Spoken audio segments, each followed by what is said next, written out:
Right now at 10, an update to the drowning in Montgomery County as officials identify the victim. Plus, congressional candidate Ed Emery passes away. Also, the body found along Highway 69A in Ottawa County is identified. And a Pittsburgh business is giving area families a way to connect with local resources and build better connections within the community. I'm Bronte Sorotsky with those details. The four states' most watched news starts now. An update to a story we first brought you at 6. Officials with the Montgomery County Sheriff's Office have released more information following a drowning in the county, including the name of the victim. Just before 7 Friday evening, Thomas Crittenden of Independence was on a boat in Elk City Lake State Park when he jumped into the water and never resurfaced. Several agencies, including area residents with boats, assisted with the search. Around 5:30 this evening, first responders located Crittenden's body. Across state lines, officials say a 6-year-old boy drowned in the Elk River. According to the Missouri State Highway Patrol, just before 2 p.m. yesterday, a 6-year-old from Kansas City waded out into the waters of Elk River near Knoll and was not able to return to shore. He was taken to Freeman Hospital and pronounced dead just before 4 Friday afternoon. Former Missouri Senator and candidate for the 4th U.S. Congressional District, Ed Emery, has passed away. According to a release on Emery's Facebook page, he suffered a heart episode while speaking at an event hosted by the Randolph County Republican Women in Moberly the evening of August 3rd. That release, posted Friday, said Emery was continuing to recover at University Hospital in Columbia. However, KRCG-TV in Columbia reported this morning that Emery had passed.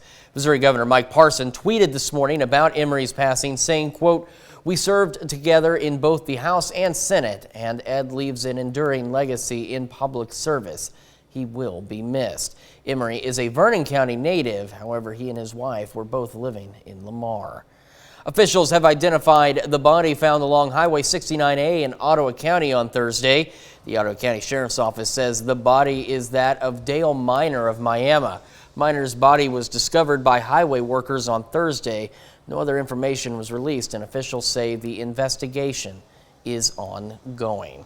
Summer made a quick return to the area today. Nick Kelly joining us with what we've got ahead of us. Yeah, it certainly did, Chris. We had highs back near 90 yesterday, and even though it looks nice from 7th and Rangeline, we're thankful that the setting sun allowed us to cool down after we hit a high of 91 today. Certainly a big jump after we started at 71 degrees this morning. I don't have a speck of rain anywhere on the radar network, at least in our area. That being said, even though we're starting to see some cloud cover building from the west, that's cloud cover ahead of a band of thunderstorms working across central Kansas. The worst of the storms, though, will stay out in northern and northeastern Kansas, so it's the southern end trying to pass near Pratt and Wichita. That's what could try to work in overnight, but we're dry for now and try to start the overnight. Most of us, though, in the lower 80s, still feels muggy with it feeling like the mid to upper 80s outside. Again, overnight, some of those storms out west will try to sneak in or fire off a few more storms here. Otherwise, we drop back to 75 in the morning, but then that'll set the stage for additional scattered storms in the afternoon, with highs still hot, though, near 91. We'll touch base on these storms for tomorrow and the rest of the week here in a bit, Chris. All right, Nick, thank you. A Pittsburgh business is getting kids ready to go back to school, and that includes connecting families with local nonprofits. KOAM's Bronte Sorotsky tells us how one Kansas nonprofit is helping at-risk children excel.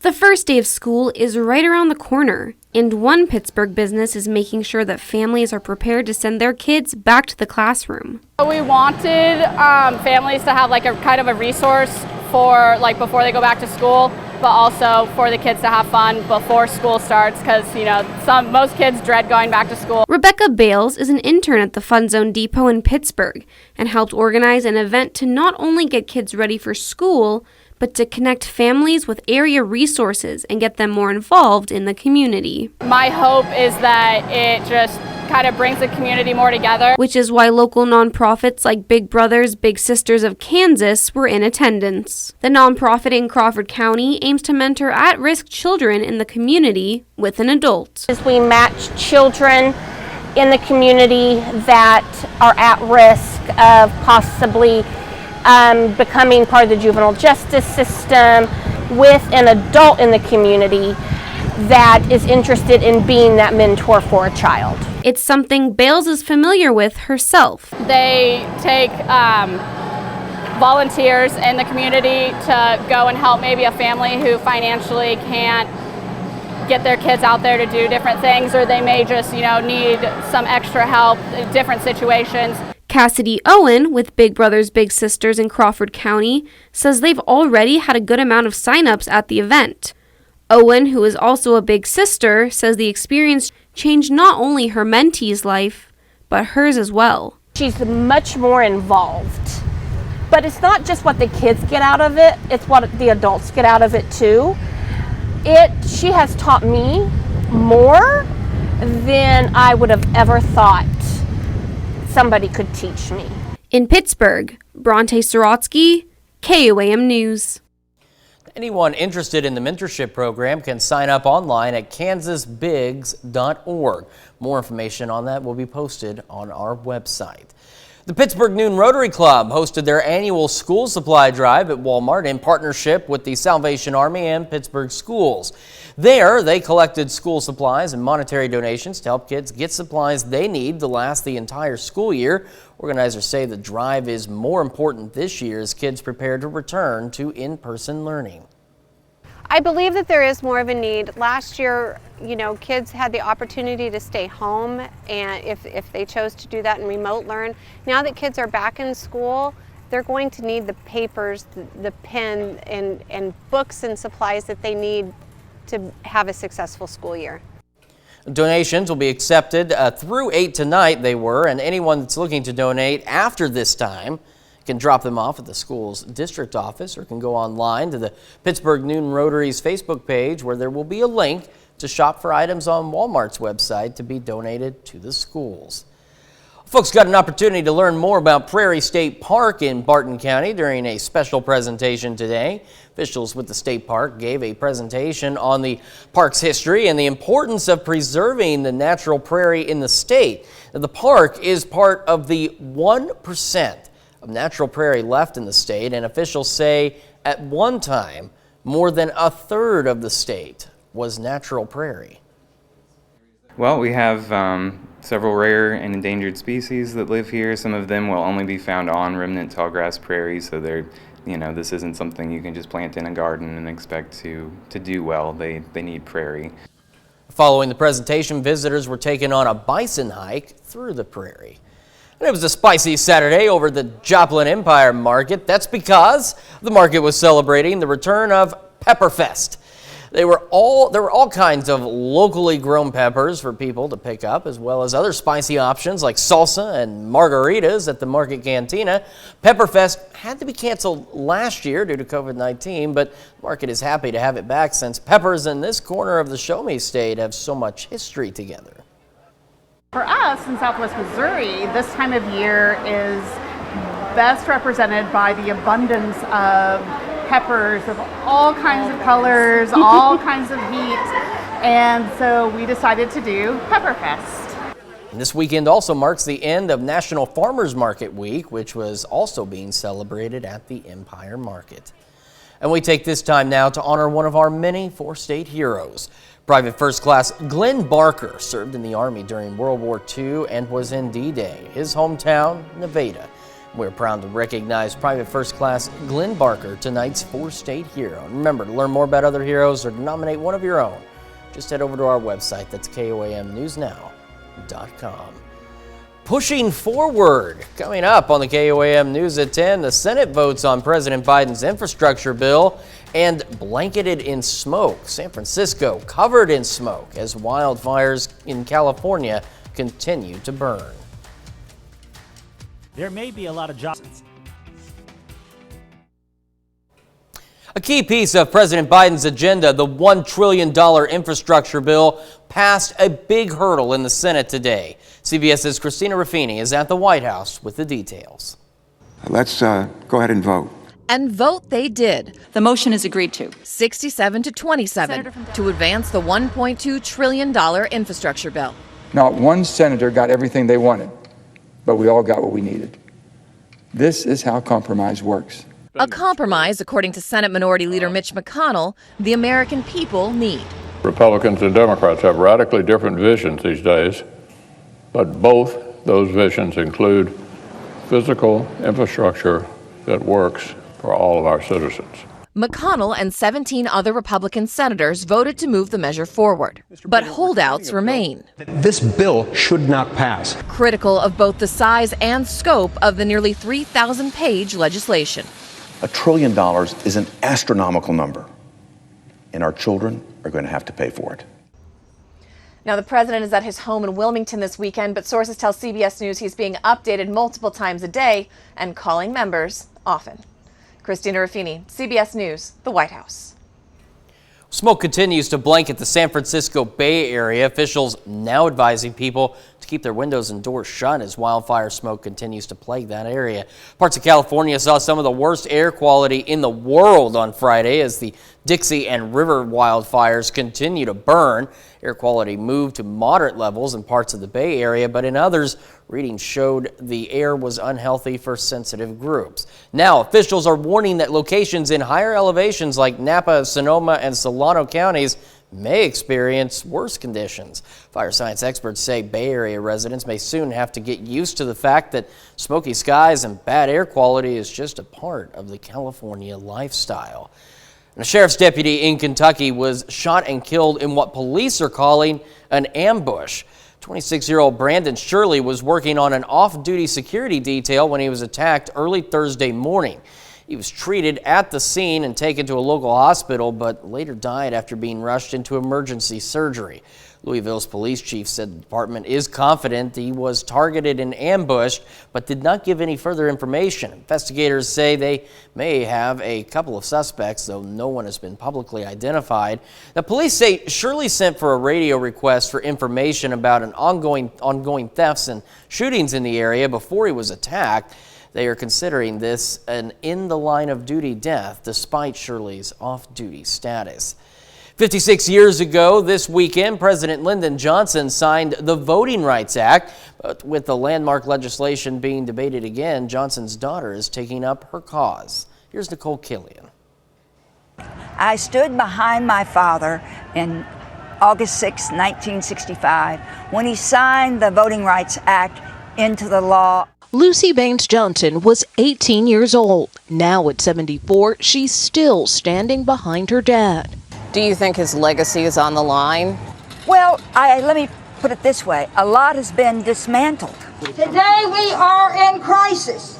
The youngest daughter of President Lyndon Johnson has embarked on a crusade for voting rights, one of the signature hallmarks of his administration. We have gone backwards in a way that just breaks my heart. The Supreme Court several years ago literally gutted the heart of the 1965 Voting Rights Act. States throughout this country, I think it's 18 now, are working fast and furiously to do everything they can to diminish the opportunity for vote for all of us, but especially for people of color, especially for people who are poor, and especially for people who are old. And I am here to say no more. What do you think your father would make of what's happening? I think he would be here fighting fiercely. Johnson traveled from Texas to Washington this week, meeting with Vice President Kamala Harris and urging Congress to act. They're courageous people on both sides of the aisle who now need to stand up and be counted. They need to be like those legislators were in 65. They stood up with us. They voted with us. Hoping history repeats itself again. Nicole Killian, CBS News, Washington. Cuteness overload. Something we promised you at 6. Later on the KOAM News at 10, a zoo celebrating a special birth. But first, we'll track our thunderstorm chances for tomorrow and see if we can scrub out the heat and humidity. That's up next. It's time to take a break. Frisco Funeral Home today.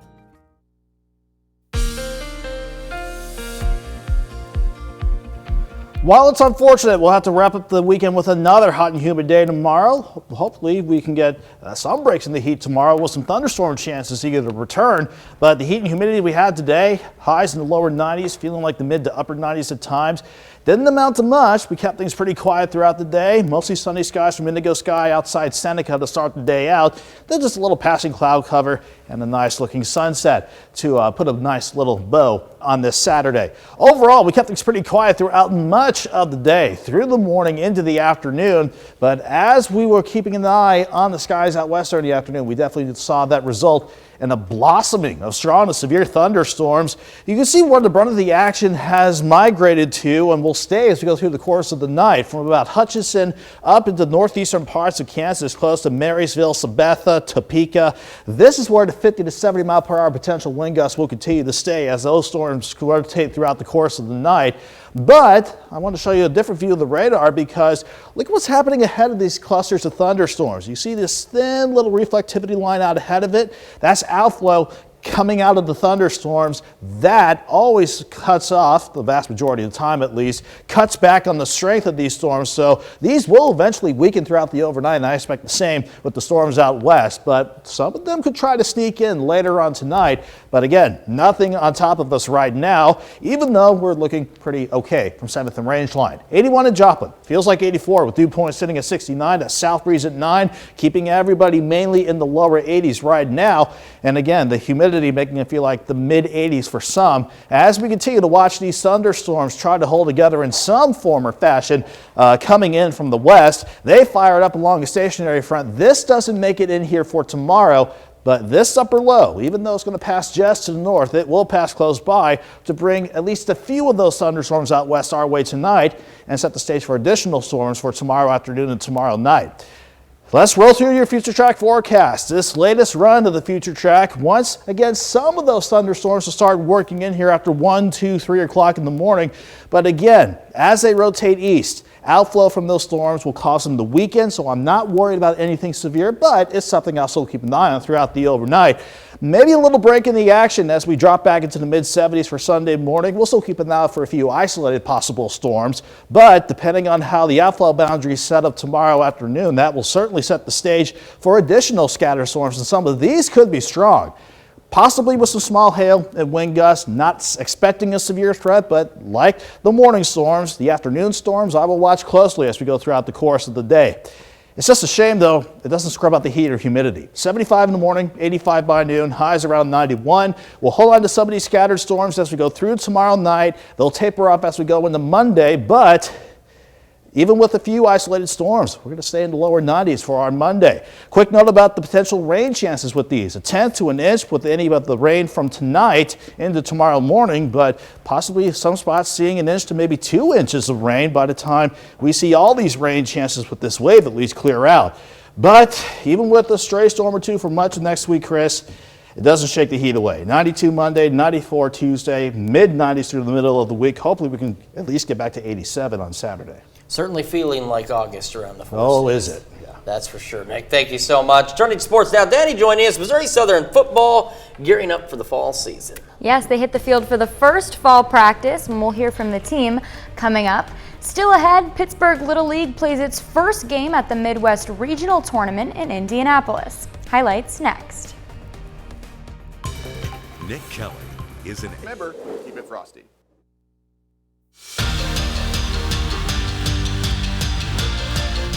There's just 26 days until the Missouri Southern Lions kick off their football season.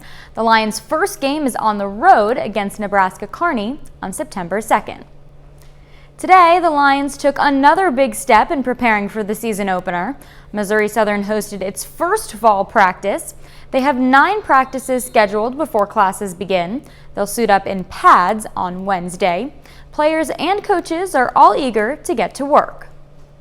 I can tell that there's a different atmosphere out here at Missouri Southern right now.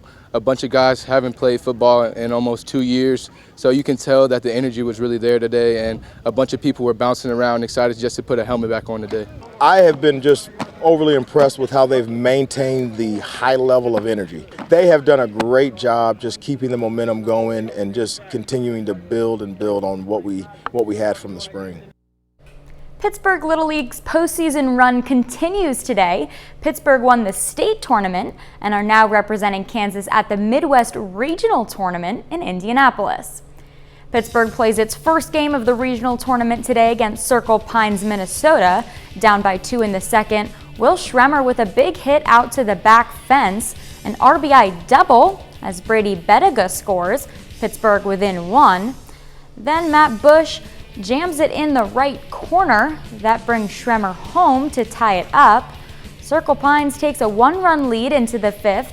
And then they pour it on. Jordan Anderson gets it by the right fielder, a 2-run triple. Circle Pines gets the win 10-2. Pittsburgh moves to the elimination bracket.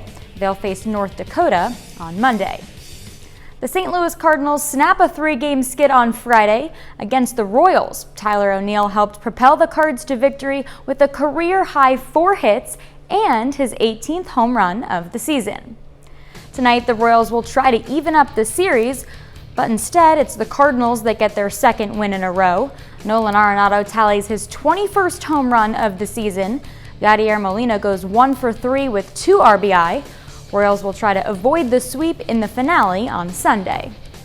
Sporting Kansas City is out in Colorado tonight for a match against the Rapids. They're coming off a 4-goal victory from earlier this week. Tonight's game ends in a draw, moving their record to 10-4-4. Sporting Kansas City is back at home next week for the League's Cup against Lyon. It was good to see, the Missouri Southern Lions, football season. It reminds you it is right around the corner, and I know there's a lot of folks excited, especially the players. I feel like we were a ways away, and then all of a sudden, boom, it's time to go. It feels like it. That's how this year's been. Danny, thank you. We'll be right back.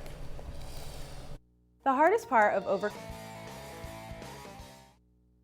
Omaha's Henry Dorley Zoo and Aquarium in Nebraska welcomed a baby giraffe last weekend. The calf is already 6 feet tall, weighs about 140 pounds. He's also a quick study. The zoo says he stood on his own after just 1 hour. Now, right now, first-time mom Betty Francis and newborn are staying in a separate area, but they'll be introduced to the rest of the herd in the coming weeks. And the zoo is planning to hold an auction later this year to name the calf.